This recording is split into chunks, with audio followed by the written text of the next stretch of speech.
salaamaaleykum mbokk yi ñu ngi leen di nuyu ñu ñëwaat ak yéen tey ci xibaaru conseil des ministres ci mercredi fukki fan ak benn ci weeru mars. donc tey nag comme ni ñu koy faral di defee président de la république dafa ñëw ci ñeenti poñ bu njëkk bi mu wax ci li nga xam ni mooy consommer local. xam ngeen ni li ñuy produire maanaam suñu agriculteurs yi suñu paysans yi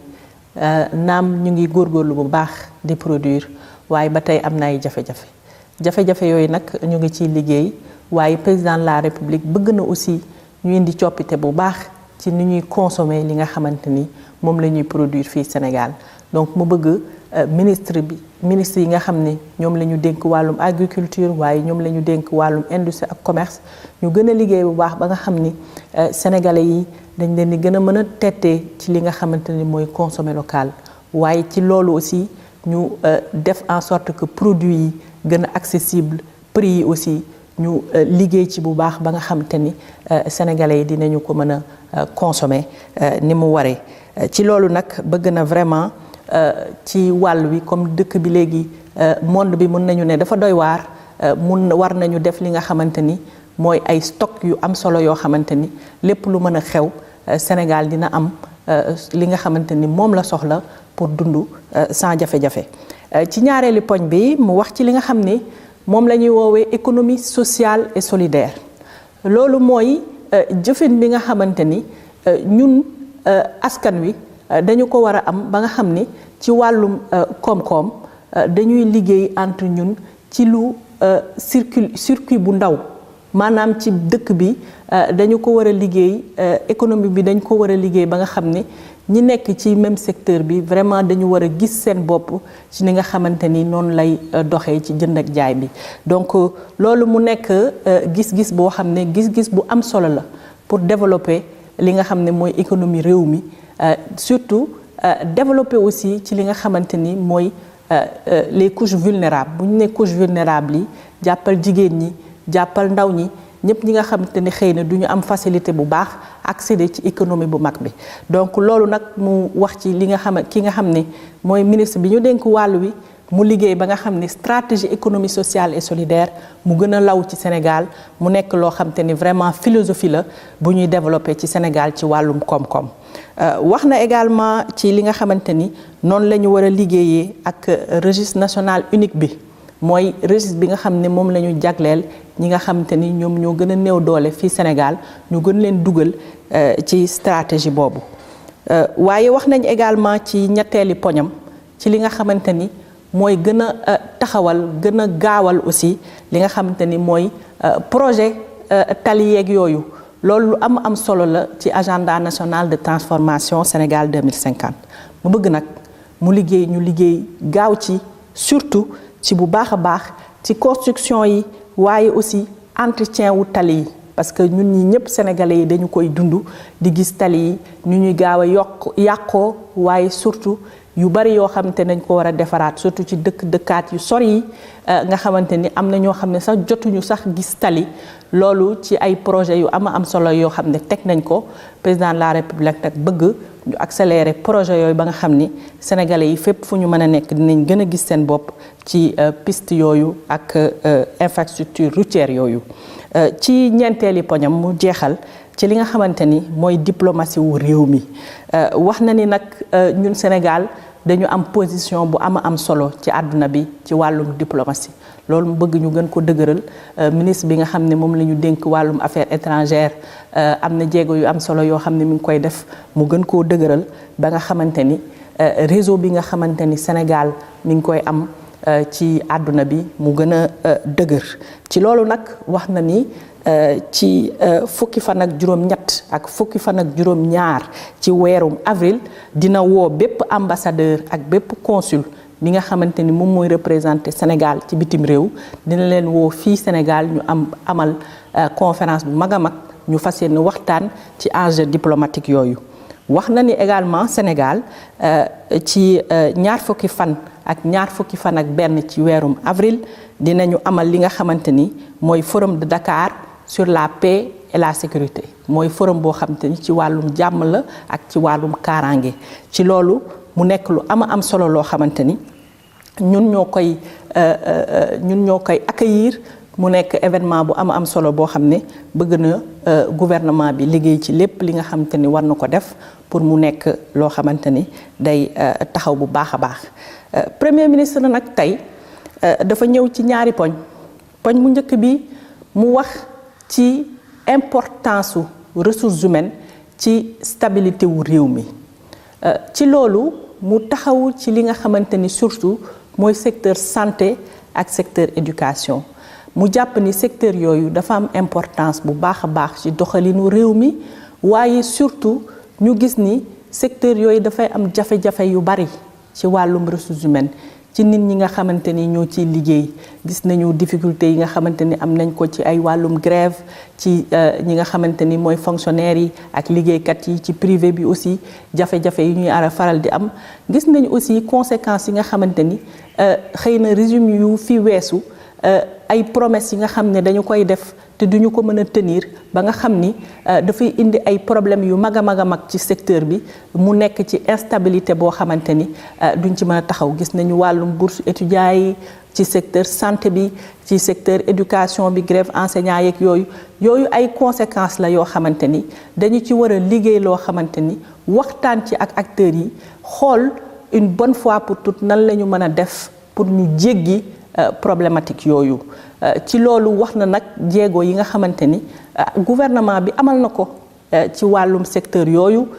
ci recrutement yi nga xam ni def nañ ko ci santé bi ci éducation bi ci enseignement supérieur yi waaye également jéego yi nga xam ni def nañ ko pour gën a taxawal seen dëgërlaay ci seen wàllum carrière ci seen wàllum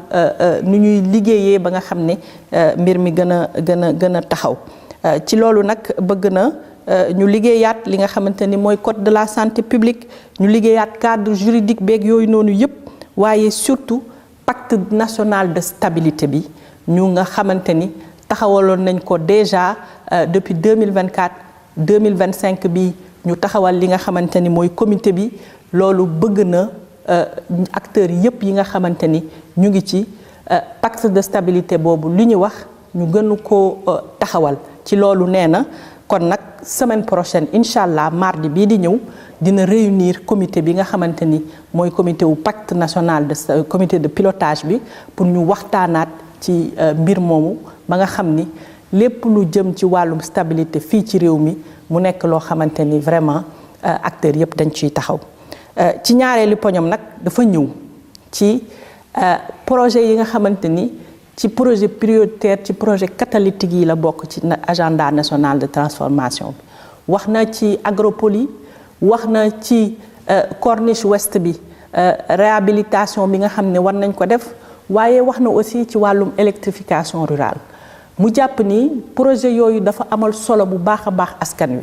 waaye gis nañ ni projet yooyu dafa am ay jafe-jafe yu ci nekk yoo xamante ni il faut que ci lu gaaw ñu taxaw ci jafe-jafe yooyu ñu teggi ko projet yooyu mën a taxaw ba mu mën a jëriñ askan wi ci loolu nag ci lu wàllum agropole sud wax na ministre bi nga xam ne moom la ñu dénk wàllu wi mu liggéey ak coordonnatrice bi ak partie prenante yi ba nga xamante ni gouvernance bi ni ñu ko war a leeral lépp li nga xamante ni daal jafe-jafe la ñu taxaw ci bu baax a baax ba nga xam ni très rapidement dinañ leen mën a lancer. li nga xamante ni également mooy corniche ouest bi xam ngeen ni corniche ouest bi fu ñu ngi ko jàppee ci fukki kilomètres mu nekk bërëb boo xamante ni nit ñi dañ fay féexlu mu nekk bërëb boo xamante ni ràññee nañu ko bu baax a baax ci Ndakaaru Njaay loolu nag xam ngeen ni géologie yi di ñëw foofu day nekk bërëb boo xamante ni day bokk ci wàllum tourisme bi donc il faut que ñu defar ko ba mu baax defar ko ba mu rafet ba nga xam ne ku ñëw gën a naw Sénégal loolu nag bëgg na ministre yi nga xam ne moom la ñu dénk wàllu woowu ñu liggéey ci bu baax ba nga xam ni ñu mën a jeexal liggéey boobu nga xam ne commencé woon nañu ko ci defar corniche ouest bi. ci électrification rurale bi aussi wax na ni am na ay jafe-jafe yoo xamante ni ki nga xam ne mooy ASER di liggéey ci wàll wi dafay am jafe-jafe ci li nga xamante ni mooy matériel bi mu war a am pour mën a def électrification rurale bi loolu nag mu wax ministre bi gouvernement yi ñu liggéey bu baax a baax ba nga xam ni difficulté yooyu dañu koy lever donc loolu yëpp lu am solo la pour que askan wi rek gën a gis seen bopp ci liggéey bi nga xam ni gouvernement bi mi ngi koy def donc loolu moom moo nekkoon communication président de la République ak premier ministre. Monsieur le ministre maa ngi lay nuyu tey yow it def nga communication ci conseil des ministres bi nga ñëw ci wàllu am solo muy dëkkuwaay xam nga ni sénégalais yi dañuy jooy lu bare li nga xamante ni mooy am kër mu nekk loo xam ne dañuy jooy séeraay bi dañuy jooy disponibilité bi yow tey ñëw nga présenter en conseil des ministres benn plan boo xam ne da ci apporter ay solutions ñu bëggoon nga ñëwaat ci. jërëjëf madame le ministre ci laaj bi nga laaj tey dañuy def communication ci conseil des ministres ci wàllum dëkkuwaay boo ko gisee dëkkuwaay dafa doon jafe-jafe ci àdduna bi yëpp particulièrement nag ci réew yi nga xam ne mooy réew yu sous-développé te bëri na ay pexe yu nga xam ne gouvernement yi nga xam ne passé na fi laloon nañ ko pour def dëkkuwaay mais pexe yooyu indiroon saafara ci li nga xam ne mooy jafe-jafe sénégalais yi nag dañu ñëw bi ñuy jàngatee loolu yëpp indi beneen doxalin bu nga xam ne dafa doon benn stratégie du projet kese mais initiative bu nga xam ne dafay encadrer l'écosystème de la construction fexe ba nga xam ne li nga xam ne doxaloon ñu doxal ko teg lépp ci raay ba ñëpp mobiliser wu pour tabax ay cité ci loolu la ñu tuddee ci français cité de la transformation benn approche bu nga xam ne la dafay génn ci niñ daan doxalee maanaam tëgg programme yoo xam ne dafay rëy nga financer ko ci xaalis bu nga xam ne xëj na pour nga jot ci problème des milliards ak aussi des partenaires extérieurs yu nga xam ne xëj na mën na ñëw alourdir endettement parce que dañu nekk situation moo xam ne y a l'endettement tey ñun dañu tëgg programme bu nga xam ne ñu ngi ko tuddee les cités de la transformation moo xam ne dafay sukkandiku ci jafe-jafe yi nga xam ne moo am fexe ba nga xam ne solution bi nga xam ne moo war a am ci wàllum dëkkuwaay ci wàllum diversité des besoins parce que bëgg-bëgg yi dafa wute dañu fexe ba nga xam ne dañuy taxawal approche bu nga xam ne ay cités yoo xam dañ koy def ci 5 hectares parce que c'est des pour que ñu mën ko réaliser rapidement en 15 mois mais cité yu nga xam ne dafay jël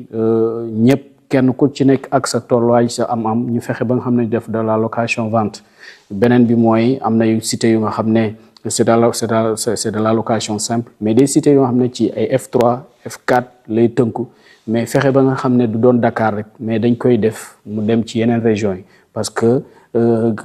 Dakar am nay jafe-jafe ci wàllum logement moo gën a ëpp jafe-jafe mais il faut aussi région intérieure yi aussi ñu fexe ba nga xam ne ñu def ay cité mais ci loolu nag dañuy am cité yu nga xam ne buñ ko tabaxee dafay mucc ayib dafay am aménagement jusqu'au tertiaire mais fexe ba nga xam ne aussi li nga xam ne mooy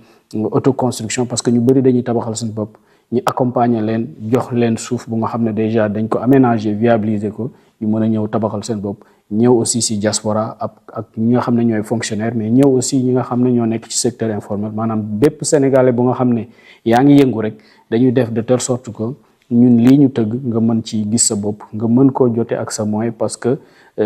gis nañ ne li doon jafe-jafe mooy ni ñuy jaayee kër yi dañ doon gis ne dañuy ñëw nga war a génne xaalis bu bari pour jënd sa kër te loolu kenn mënu ko def benn yoon loolu tax ñu proposer location vente mais proposer aussi dem ci région de l'intérieur du pays. kon li ñu mën a jàpp ci stratégie boobu mooy day répondre ci demande bi mais da ciy répondre dans sa globalité maanaam képp ku nekk Sénégal foo mën a nekk di nga mën a am ci cité yooyu parce que dinañ ko teg fépp ci Sénégal ci pôle développement économique yi waaye aussi dinañ mën a proposer ay offres yoo xamante ni maanaam li ñuy am actuellement ci marché bi loolu moom moo koy gën a moins cher day doon ndimbal njaboot. absolument li ñuy def mooy sénégalais bi foo mënul nekk rek di nga ci mën a am accès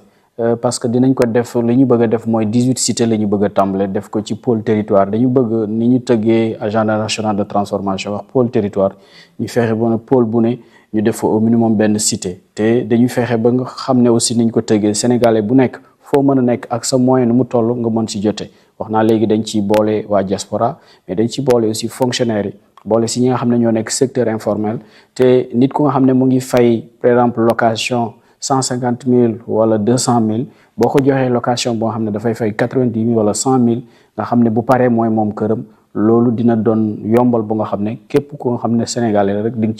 ci mën a jote te beneen bi mooy fexe ba nga xam ne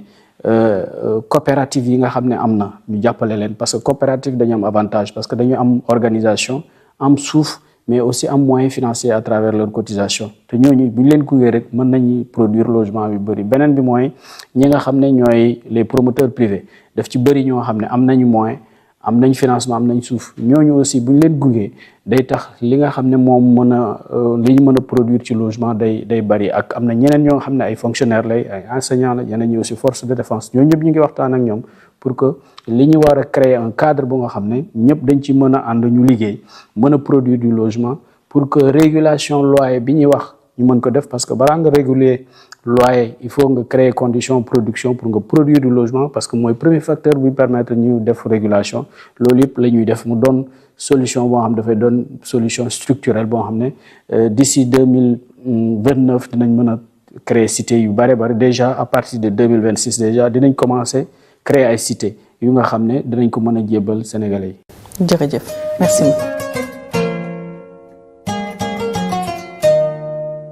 monsieur le ministre maa ngi lay nuyu tey def nga communication bu am solo ci conseil des ministres bi mu jëm ci li nga xamante ni moom moo xew fële ca Moyen-Orient entre Iran ak Israël ak États-Unis yéen ngeen def ci ay jéego nga waxtaan ci ñu bëggoon aussi nga expliquer ko Sénégalais yi. waaw jërëjëf madame le ministre maa ngi lay nuyu di la fay comme ni nga ko waxee tey def naa benn communication ci tubaab maa ngi ko tuddee implication de la guerre américano-israélienne contre l'Iran xam nga mbir boo amee crise bu mel noonu boo amee doo toog rek ba lépp ne kët ne joon nga soog a jóg da ngay jóg teel analyser ko saytu ko xool njeexital yi ci wàllu politique ci wàllu diplomatique ci wàllu consulaire nan la gouvernement bi war a taxawee bi crise bi amee nag Sénégal bokk na ci dëkk yu njëkk a réagir dañoo njëkk a réagir daanaka ay heure rek ñoo tegu ci première frappe yi ñu génne benn communiqué condamné attaque bi ñu def Iran ba pare nag laaj pour que ñu toog waxtaan xool lu ñu mën a amee solution boo xam ne day nekk solution diplomatique solution boo xam ne dafay aju dafay tegu ci chartu Nations Unies loolu amee aussi comme que am nañ fa say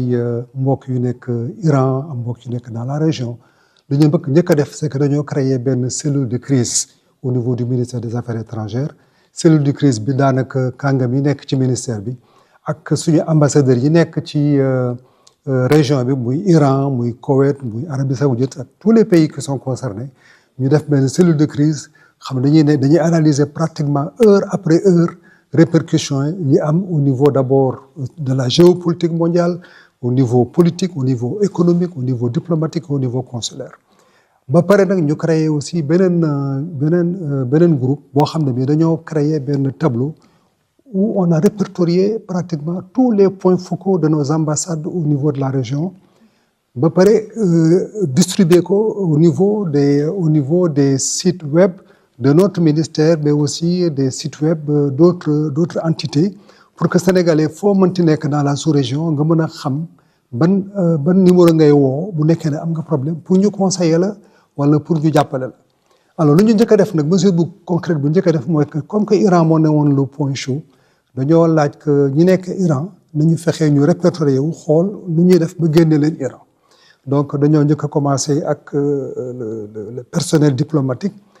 laaj aussi bu nekkee am na Sénégalais yu bëgg a ànd ak ñoom ñu ànd ñu génnee leen donc on a organisé l'exfiltration alors que les frappes déjà avaient commencé mais on a réussi à le faire vraiment sans embâche sans difficulté parce que finalement on les a sortis ñoo ngi jaaree Turquie et depuis 2 jours on a les familles des diplomates qui sont là ak en tout cas tous ceux qui voulaient être avec eux ils sont là donc actuellement ñi fa nekk on est en train de les suivre on a une cellule qui est au niveau de la chancellerie qui est au niveau de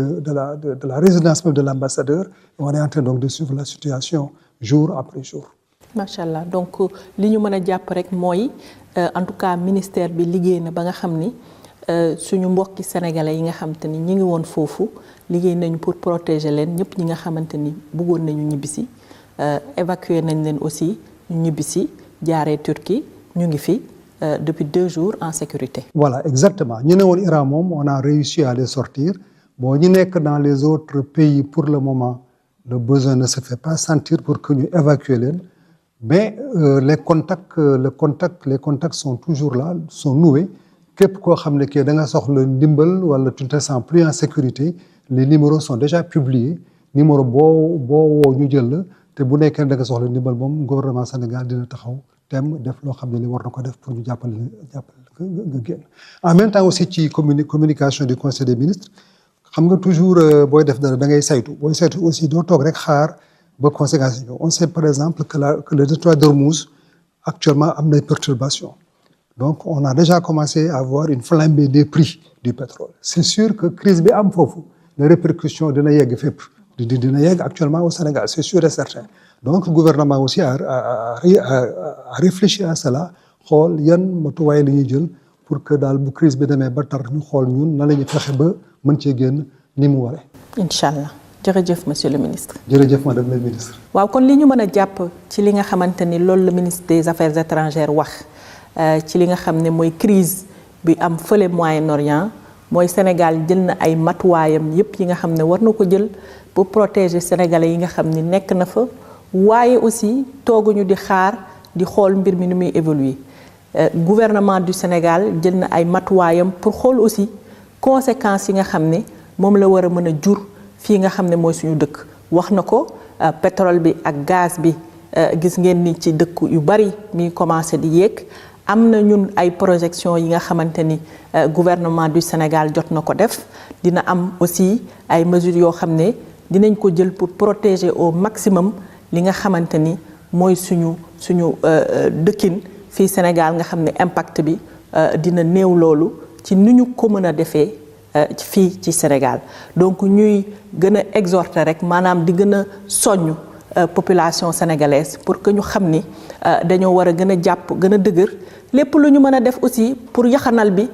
dina baax parce que xamuñu aussi crise bi nan lay évoluer donc yaxanal bi aussi dina ci am solo bu baax a baax ñu jàpp ba nga xam ni impact bi mu mën a am dina néew lool ci suñu askan. tey ci conseil des ministres bi benn projet de décret la ñu jot a dugal adapté ko muy projet de décret boo xam te ni ci code des investissements la jëm donc ci wàllum lépp lu jëm ci maanaam ñi nga xam te ni ñooy dugal xaalis fii ci biir Sénégal donc mu am ay coppite yoo xam ne def nañ ko pour que loi code des investissements bi nga xam ne adopté woon nañu ko bi passé ñu def décret yi nag ba nga xam ni dinañ ci mën a liggéey bu baax a baax kon nag mbokk yi loolu moom moo jotoon a am ci conseil des ministres tey bi ñu leen di jaajëfal saa su ne ci li ngeen ñuy déglu di ñu seetaan di leen jox dig daje mercredi incha allah.